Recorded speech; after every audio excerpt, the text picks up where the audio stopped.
Bon, vraiment, je ne rentrerai pas dans la qualification de l'acte qu'il a posé. Libre à lui de l'appeler comme il veut, libre aussi aux autres de qualifier ce qu'il a fait comme ils veulent. En tout état de cause, ce qui est clair et précis, c'est que Maître Souleymane Ndéné Ndiaye n'est plus de l'opposition. Je ne commente pas cette décision parce que c'est une décision prise par son parti et par lui-même. Et il en a parfaitement le droit, même si je ne suis pas d'accord avec lui sur cette façon de voir la politique ou sur cette façon de faire la politique. Personnellement, je ne comprends pas qu'un parti, à la veille d'une compétition électorale aussi importante que celle des législatives, je ne comprends pas un parti qui change de cap, qui était dans une direction de faire une liste avec des partis de l'opposition et qui brutalement change de cap et cherche peut-être à nouer alliance avec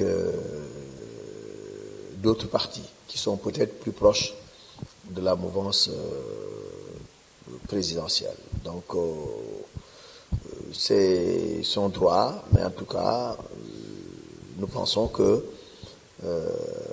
il aurait dû rester dans l'alliance que nous étions en train de construire pour aller ensemble aux élections législatives.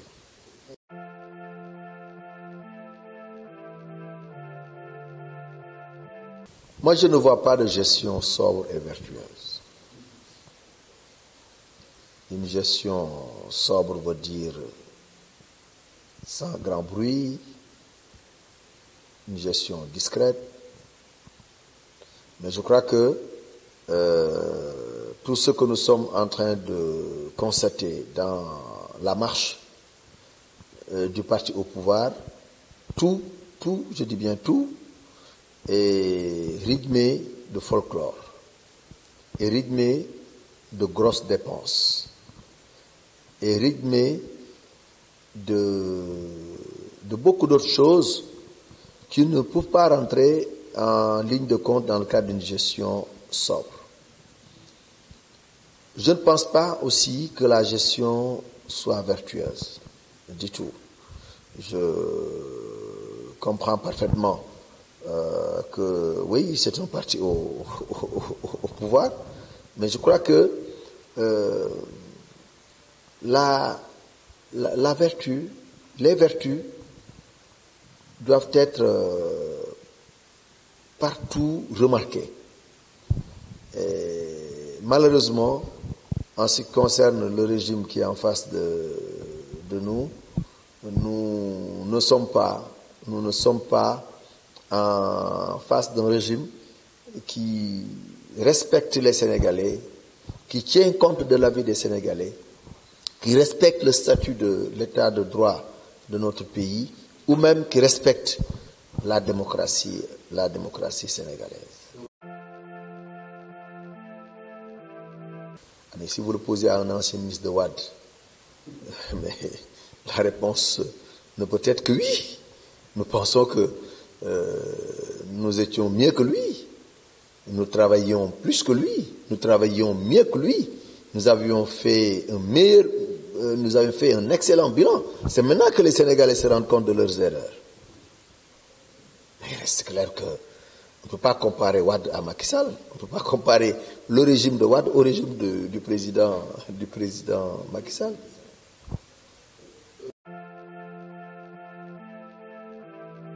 Bon, d'abord, je considère que le maire Khalifa Sall n'a pas sa place en prison.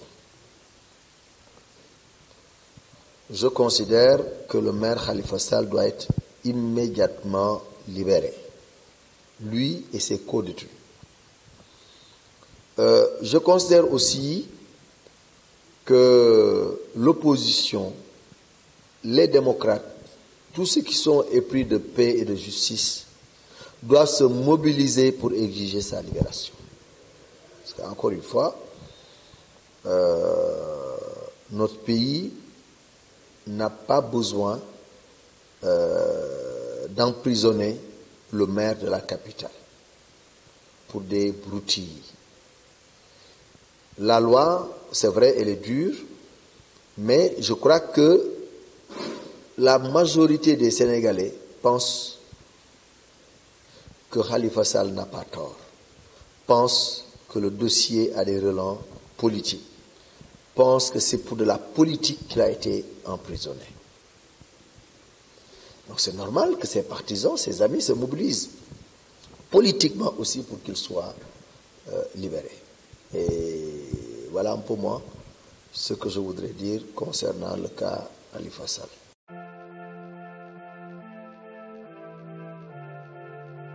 Je comprends votre question. Nous avons été membres fondateurs de Manko Wattu Sénégal. Et nous avons été amenés à siéger à plusieurs reprises. Nos jeunes vont dans les commissions des jeunes, aller plutôt dans les commissions des jeunes de Manko Wattu Sénégal, nos femmes de même. Et nous avions participé à la marche, je crois, interdite de Manko Wattu Sénégal, pleinement. Parfois, mon calendrier ne me permet pas d'être présent dans les conférences de presse, d'être présent dans les activités, mais le parti que nous représentons, qui est LDR-YSL, a toujours été représenté dans toutes les réunions de Manko Wattu Sénégal. En ce qui concerne Manko Tahawu Sénégal, qui est un peu le pendant électoral de Manko Wattu Sénégal, Manko Tahawu Sénégal aussi, nous sommes parmi les 10 partis initiateurs. Nous n'avons pas rallié Manko Tahawu Sénégal. Nous faisons partie des initiateurs, de ceux qui ont signé la première déclaration de création de Manko Tahawu Sénégal. Bon, c'est vrai que nous partons à des réunions. Pour d'autres, nous laissons Dr Pape Biram Ndiaye, nous le laissons, qui est un vice-président du parti, nous le laissons le soin souvent de nous représenter dans certaines rencontres. Mais cela ne veut point dire que nous ne sommes pas engagés dans Manko Tahawu Sénégal ou nous n'étions pas engagés dans Manko Wattu Sénégal. Oui, il faut toujours être optimiste. Je suis optimiste que l'opposition peut sortir victorieuse des élections législatives de 2017. Mais je rappelle toujours que nous ne sommes pas encore entendus autour de l'essentiel. Et moi, je ne fais pas partie des politiciens qui utilisent la langue de bois pour parler aux Sénégalais. Nous devons tenir un langage de vérité aux Sénégalais. Nous devons dire la vérité aux Sénégalais. C'est une excellente chose qu'on soit ensemble. Et nous tous, nous nous sommes surpassés. Nous avons montré une certaine capacité de dépassement pour pouvoir nous retrouver ensemble, ce qui est déjà une bonne chose. Mais nous n'avons pas encore abordé la question centrale des investitures. Qui sera tête de liste? Qui viendra après? Quels sont les candidats qui seront investis dans les différents départements? Si nous gagnons, qui sera le Premier ministre? Si nous gagnons, qui sera le président de l'Assemblée nationale? Si nous gagnons, quel programme de gouvernement allons-nous appliquer? Bien entendu, c'est un programme qui ne peut être qu'un programme d'urgence. Parce que si nous gagnons en 2017 les élections législatives, si en 2019 le président Macky Sall rempile, il va dissoudre l'Assemblée nationale. Si en 2019 l'un d'entre nous rempile aussi, non, accède plutôt au pouvoir, il va dissoudre l'Assemblée nationale. Donc si nous gagnons, ça va être une assemblée de transition. Donc, je suis optimiste que nous pouvons gagner, mais je voudrais en tout cas inviter les différentes composantes de Manko Taxawu au Sénégal à faire, à oublier un peu certaines contingences.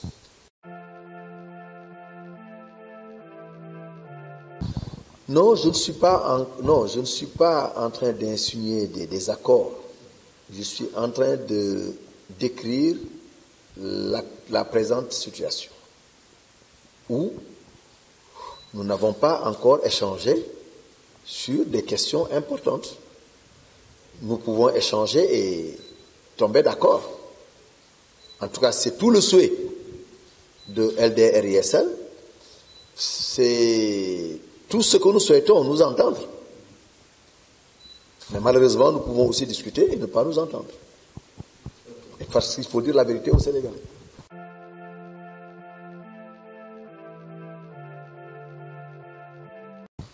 Je ne veux pas parler de demain. Je ne veux pas parler de demain parce que je ne connais pas ce que demain sera fait. Mais en tout cas, le souhait que nous avons, nous, c'est de voir la coalition surmonter toutes les difficultés et arriver à bâtir une liste commune.